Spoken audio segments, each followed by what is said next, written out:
wrench into his plans. And I will be forever remembered in his mind as somebody that was dismissive, that didn't listen and make space for him. Now, was I wrong in how I evaluate the situation? I don't think so. I think I was pretty right. Even 20 years later, I think I was pretty right. Did I have to say to him, though, that you need to break up? No, that's not my place to say. Could I have been a little more attentive to how he was feeling? Absolutely.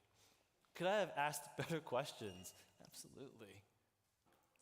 And yet, for some reason, I wasn't able to. And now, all we have of each other is just memory. Church, I think if we evaluate, each of us has a similar story, don't we? A time where we've said something or failed to say something, we've done something or failed to do something, we've taken a misstep where now we're sort of marked by somebody or even ourselves in a way that we don't want to be known by, remembered. And I don't say this statement or share this story to make us overly concerned about what people think about us or for us to move into a space where we're people-pleasing. No, I'm asking this question to genuinely have us consider, as people who are transformed by the love of Jesus, what are we marked by? What are we known for? What do people experience of us? Is it something else other than the love of Jesus?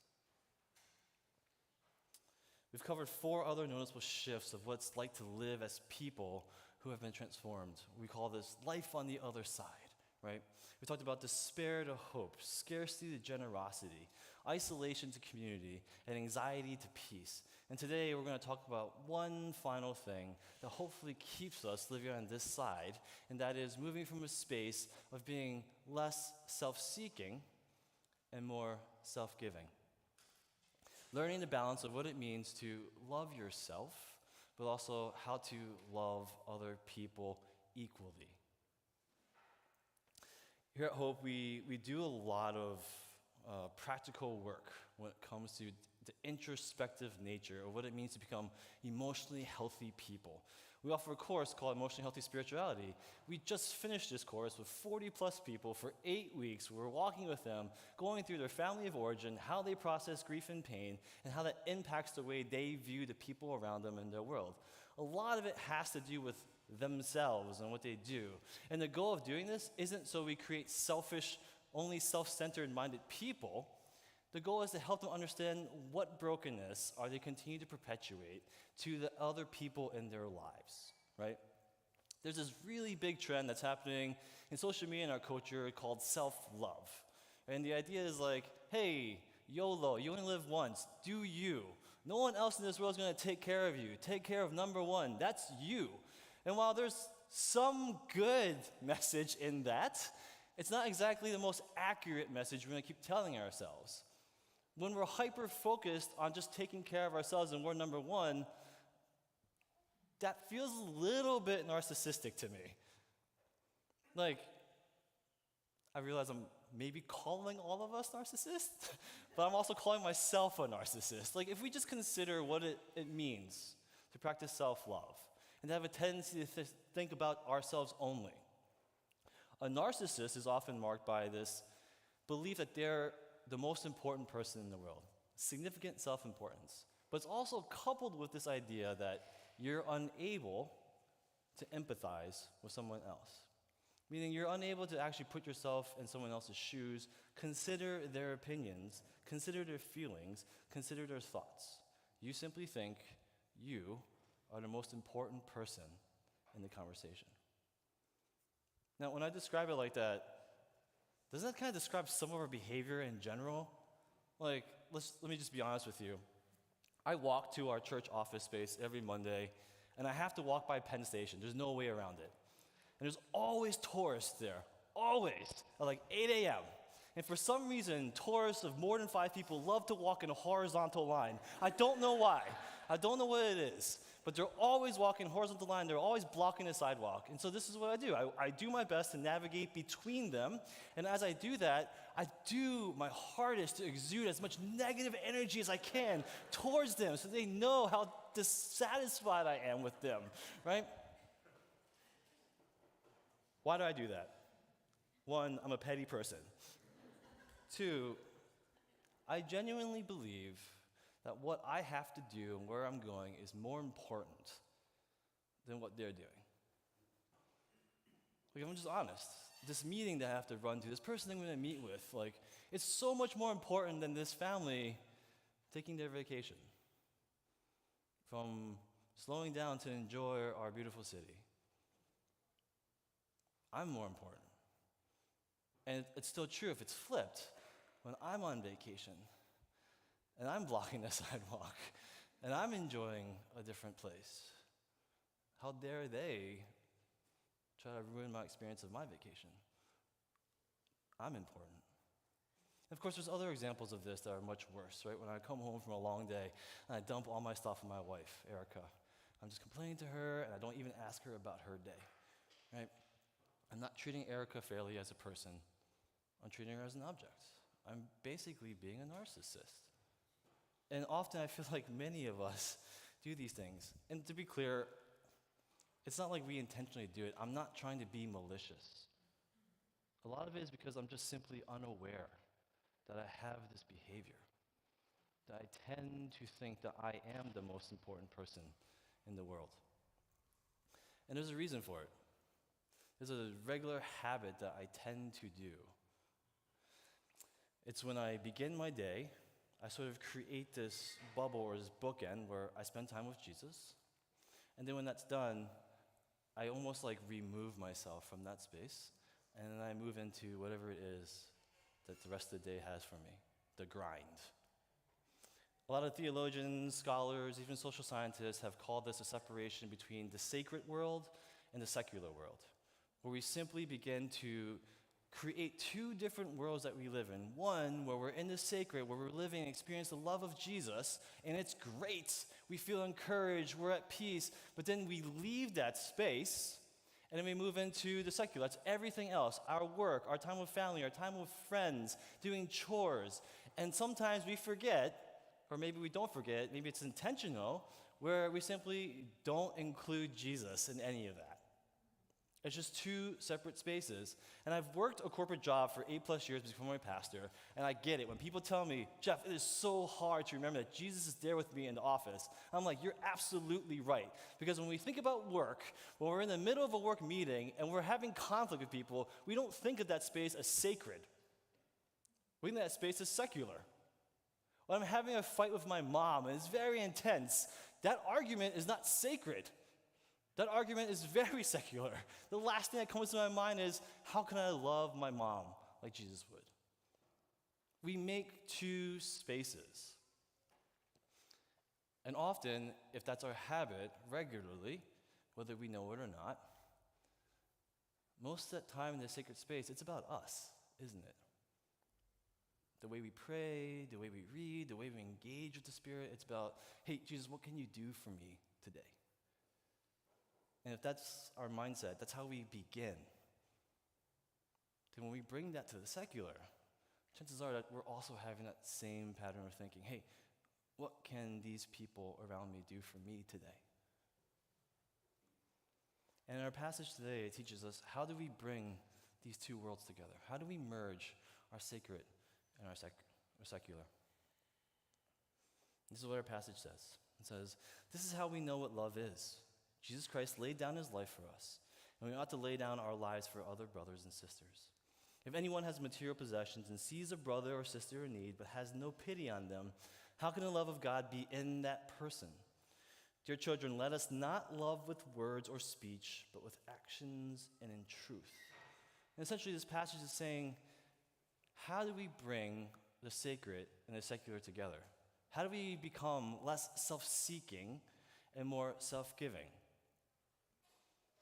Well, the very first verse tells us a very practical illustration, right? It says, Christ laid down his life for us. And this is actually very simple for us who are believers, and yet it's quite profound.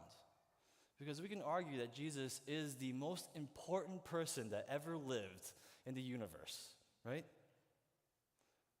And yet, Jesus didn't consider that of himself. He actually considered all of us to be as important as him, which is why he was willing to lay down his life for us. And if we believe that, then when we practice the same practice of learning to love people, we aren't just doing it for the sake of doing it. We are agreeing with Jesus that we are not the most important people or person in the world. That Jesus doesn't revolve around me alone. We agree that others, everyone else here, is equally as important as I am. And this tees up our next verse, 17. How do we practically step into this? Well, it says, if anyone has material possessions and sees a brother or sister in need but has no pity on them, how can the love of God be in that person? And when I read this, it's hard. It's hard to read this, especially if you've been in church for some time. Like, the Bible loves telling me to give all my stuff away. Like, it just, again and again, right? We talk about generosity so often in our church. We just did it like 10 minutes ago or so in our service. We had a sermon on it 2 or 3 weeks ago. We tend to have these campaigns to raise money, to give money away to local organizations and global missions. I get it. I'm supposed to be generous, right? But is that it? Is that really the key to everything here, to learn how to be less self-seeking and more self-giving? Is that it?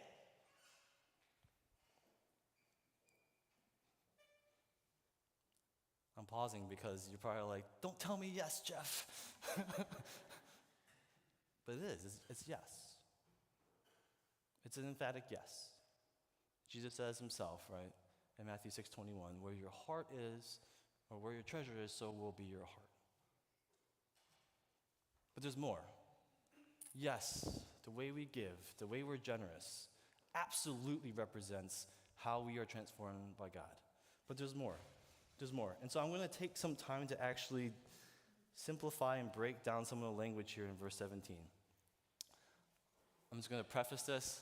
I'm taking a little bit of liberty and translate it from the Greek. We do have a Greek scholar in our midst, our elder, Brett. And so if I misspeak grossly, he will correct me. Don't worry, church. And I give you full permission, Brett. But I'm going to take some little liberty just to make a point in what I think John, the author of our passage, is saying to us. So, if you'll follow along. First, the first word that we hit here that I'm going to translate is the word for material possession. And it's actually from the root word bios, or the word we get biology from, meaning life. And I'm going to translate just as that, life. So, we'll hold that there. The next word we look at is the word see, as in sees a brother or sister. And it's not just a glance, that you walk by, you happen to catch something in the peripheral. No, this word see actually means you are taking the time to actually ascertain the situation. You are fully recognize what is happening to this person. You know it. So it's not just glancing or walking by. You are there, you are present. Third, this phrase, has no pity. In the NIV, it's translated a little bit uniquely. I prefer the ESV version. It actually says, closes his heart against, which is actually a more closer translation to how the Greeks will understand this process. The Greeks use this term called closes their entrails, right? Closes their intestines. It's a lovely picture, especially going into lunch, right? You gotta love the Greek imagery. But they believe that your entrails or your intestines were the areas that held your emotions. And so by closing off your emotions, you're not simply just not pitying a person or not feeling sorry for a person. You're actually not feeling anything for that person. You're closing off all of your emotions to a need that you see and recognize that you've ascertained, but you choose not to feel anything. So with these three shifts in translations, here's what I think this passage is essentially saying. So I've paraphrased this. This is what I think it says. It says, if you have a new way of living, a new kind of life, that is, you have experienced the love of Jesus, and you recognize that someone is in need, someone that hasn't experienced the love of Jesus, but you close off your heart, you choose not to empathize, you're indifferent, how can the love of God be in you?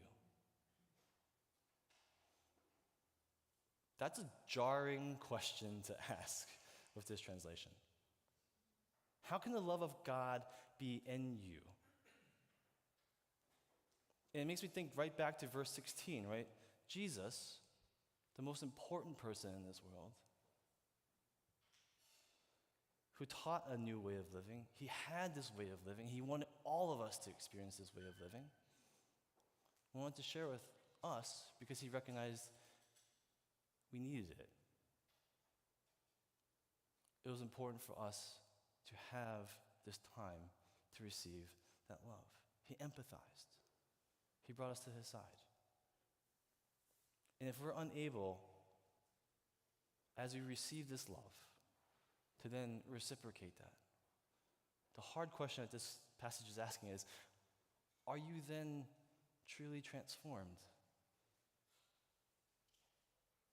Has the love of God truly changed you in any way? Now, I know I took some liberties here. I didn't fabricate these ideas in any way. I just want to make it a point that if you even look at the original translation, NIV, it says, if you see someone in need and don't give or share your material possessions, the love of God isn't in you. It doesn't say that. It says, has no pity on them. So it's not even a focus on whether you give or don't give. The focus is on whether or not you have any emotion towards a person who's in need. And this is what I feel like we should take away from this passage, church. If you've been in any part of our sermon series, you're probably wondering, well, how do I move in this direction? I would say you've probably experienced a new way of living, haven't you? As someone that has been changed and transformed by Jesus. So, if you see a person that's in despair, be a person that moves them to a place of hope. There's a person struggling with scarcity or believes that lie that they don't have enough. Be a person that shows them how powerful generosity can be. If there's a person that you know that's living in isolation, bring them into community. If you know someone that's feeling anxious, be a non-anxious presence to them. Show them the peace that Jesus gives. Be a person that empathizes. Be a person that listens and makes space. Be a person that allows others to notice, hey, you are marked by something different. And hopefully, it's the mark of the love of Jesus in us. Now, I want to give you also a way to remind yourselves of this. I think it'd be remiss to walk away and say, hey, you just practice these things. And so I actually want to bring back an oldie that we covered this past summer, but it's good. Many of you will remember it. I debated whether or not I would quiz you this morning and decided not to, with all the graduations happening, too much school. So there's this concept that we covered last summer called BELLS, written by a guy named Michael Frost from his book, Surprise the World. And it's an acronym, and it's a way to help us just naturally live in a way that shows others that we are transformed people living on this side. And here's what BELLS stands for. An acronym for Bless, Eat, Listen, Learn, and Scent. And I want us to remember this because this is a very simple way for us to continue to learn to be self-giving. Bless, the idea is to each week think of 3 people to bless. And you can take that word however you want to translate and interpret that. Bless them. Be kind to somebody. And always try to do at least one person outside of your faith community. One thing that I've been practicing regularly in how to bless people is when I engage or get onto a bus in New York City, often those drivers are so neglected. Their existence is not acknowledged. So I will consciously make eye contact with the bus driver, say hello, and then I'll scan my phone, and then when I get off the bus, I will say thank you to them. Just a little bit of kindness existing, or just acknowledging that they are there with us and that their job is hard. Any way that you can show some kind of kindness to bless somebody, you'll be surprised how far that goes. So to bless 3 people. Eat. Spend time eating with people, drinking with people. There's something about the table that disarms people. Everybody feels invited and welcome. It's a space where most of the time the deepest conversations are had. Inviting people to just spend time with you. And if you're generous, feel free to treat them, right? Kindness, bless them, get 2 in 1 for the day, right? So just spending time to actually invest in people by sharing a meal or a drink with them. 3, listen. Listen both to the person you're engaging with, but also listen to the Holy Spirit. We believe God still speaks to us today if we're willing to listen. Taking time to just simply have Jesus tell you, hey, this is a person I want you to consider to bless or to eat with or to think about or to pray. Simply taking that time to listen away from focusing our sacred space from ourselves and more onto others. Learn is basically any time we're struggling or we're thinking about what we need to do next is just remembering what Jesus did. What did he teach? What are we supposed to be implementing? What practices were helpful? What does the scriptures say? Learn what Jesus was trying to teach us and how he lived his life. And finally, sent. Sent's the easiest one. You just do all those other 4 things. And you live in a life that is naturally living a way that many people recognize that you're marked by love. Bells. Very simple to listen to and remember. Not always easy to practice, though. But that's often what it means to be self-giving. Loving somebody, especially people that we deem unlovable, even if it's just a handful of people, is costly. It hurts. But we're called to love. I want to close with just one story. I want to do my best to keep it together. When my wife and I moved here from Boston over 10 years ago, we served a church, and I was on the welcome team. And the first month or so, I'd gotten to know the church pretty well, that I could spot a newcomer when they came in. And one Sunday, I was about 20, 30 feet away from the door, putting some things away, and this older gentleman came in. And I could see he looked a little bit disheveled. His clothes were a little tattered. He had a bike helmet, and so at first I thought, is he unhoused? But as I got a better look at him, he looked pretty normal. And so I was like, okay, why is no one engaging this guy? He walks in, our volunteers sort of like part. And then there's another pastor that's like maybe 2 feet away from him, kind of just lets him walk by. And so I'm like seeing all this, and I'm like, oh, that's weird. And so I think, okay, maybe I should try to engage with this guy. So I go straight to him. I'm like, hey man, I'm Jeff. Like, what's your name? Like, are you visiting first time? And this older gentleman doesn't share his name. He just says, young man, what must I do to be saved? And I thought, oh, okay. I guess we're doing this. But it's okay. Like, I've been equipped for this. I'm ready. Let's do this. Like, let's convert some folks tonight, right? Like, this is what we're here for. We're a church. So I'm asking him questions. I'm trying to like understand what his question means. As I'm engaging in him, in the corner of my eye, I see like the volunteers slowly get closer, and this other pastor slowly get closer. But like, close enough to hear our conversation, but just far enough that they don't have to engage. And I'm like, this feels like a trap. Like, I've been set up. Sure enough, I was set up. Like, this guy was definitely a believer. And he just simply just asked me questions, almost to test me if I had the right answers to his questions. And eventually he went into service, and I ran over to my colleague, and I was like, hey man, like, you know this guy? He's like, yeah, he's been coming for a few years now. He's on and off. he has this tendency to ask really hard theological questions. And he's a bit socially awkward, and so a lot of our team and our church are a little scared of him.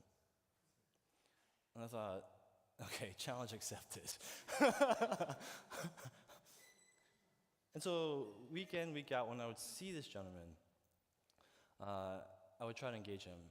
And eventually I got his name. We'll call him John. John would never remember who I was or my name. He would just constantly start the conversation, young man, what must I do to be saved? And I'm like, John, we talked about this like 2 weeks ago, man. Like, can we talk about something else? But it was like clockwork. And then one Sunday I was like, hey, I'd love to actually just hear more about your story. Would you like to grab coffee? And he lit up. He was like, you know what? No, I'll do one better. Why don't you come to my place and I'll make us lunch? I thought, oh, it's very generous. Love that. So that Sunday, I went over to his apartment, and I was surprised. There was probably like 6 or 7 other people there, greeting me, talking. And John had put on this incredible spread. And I learned that space that he was vegan because he had some lifestyle issues, and he just wanted to address that for his health. And he really wanted the people around him to also experience how good eating would affect them in a positive way. And he spared no expense. It was all organic food from like Westerly and from Whole Foods. And I was like, oh, this is really pricey stuff that like Erica and I wouldn't even splurge on. And I also learned that John was a struggling musician and a dancer, which even more impacted me. I'm like, how did you afford all this stuff? He was incredibly generous. And the neighbors there didn't go to church. In fact, John was like, I invited Pastor Jeff because I want him to share the gospel with you all. And I was like, oh my gosh. All right. But the thing is that his neighbors, his friends, man, they really, really knew John's generosity and love. And I left that day a little heartbroken. Because I kept thinking, man, these people who don't know Jesus, they've accepted John more than us. And so I made an effort to regularly meet with him. I invited him to my men's small group, and it was hard. John was very socially awkward, didn't get social cues, could dominate a conversation, would ask really hard questions. But I would coach him. He'd meet with me an hour before a group. We'd talk about it. He was very dedicated because he craved community. And it was still so hard that my co-leader one day was like, Jeff, is it cool if we just ask John to stop coming? And I was like, no, man. No, man. Come on. We were making space and community for people who are isolated. It was hard. It was hard for my group. But we were making headway. John would regularly invite us to this restaurant that he would perform at. He was a professional hustle dancer. And so he'd hold these sunset hustle dances at the piers, and he'd invite all of us. And the guys would regularly try to engage and befriend him. And I was so ecstatic. And then COVID hit. And John didn't have a laptop that had a camera. He couldn't meet with us. And so for months, he was isolated from us. And then one day I get a phone call, and I learned that John's in the hospital. He has a tumor that has to be operated on. And the problem is that I can't go to the hospital because of COVID. In fact, he can't have any visitors. And so I'm trying to do my best to try to navigate this situation. And eventually, the restrictions ease up a little bit, and they're accepting visitors. But now Erica and I are wrestling like, can I go? Should I go? How do we be safe? And we decided, I'm going to go. I'm going to go visit John. As I'm getting ready to go that morning, I get a phone call. John had just passed. And it was hard. Church, it was really hard to grieve. I remember just sitting in my kitchen thinking, oh my gosh, just one more day I would have been able to see him. And then the mess of contacting his family and everyone trying to arrange, figuring out how do we honor John? And it was actually a very beautiful time. His cousin and I talked for hours, how she would share these stories about how much John loved her. how John would always invite her to church, how John always told her how Jesus loved her so much, and that it didn't matter how many mistakes she's made, that John would always accept her just as Jesus would. John also left in his will that he wanted to give all of his equipment to our church. And so I went to his apartment to clean some of that stuff up, and I remember seeing his doorman and talking to his doorman. It was like, "Hey, you here for Crazy John?" And I'm like, "Yeah." He's like, "Yeah, John was crazy, but man, did he love people. He always brought me food, he always invited me to church, always invited me into his apartment." And then I went upstairs, I ran to his neighbors, talked to his neighbors, and all of them said the same thing. Man, John was so kind. John loved us, we knew it. And I remember walking away, church, thinking to myself, like, man, my goal was to love John. But also, I really wanted him to change. I really wanted him to be better, more integrated into the group, normal. But I was so wrong. John taught me something that day that I have never forgotten. And that is, it doesn't matter how imperfect you are, how awkward, how quirky, what your personality is like. No one's going to remember those things if you love well.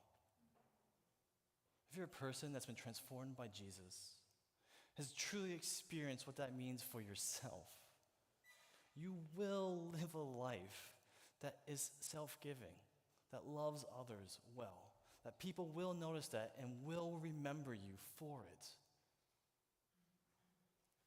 Church, how are we being remembered now? How are we known? How will people experience us?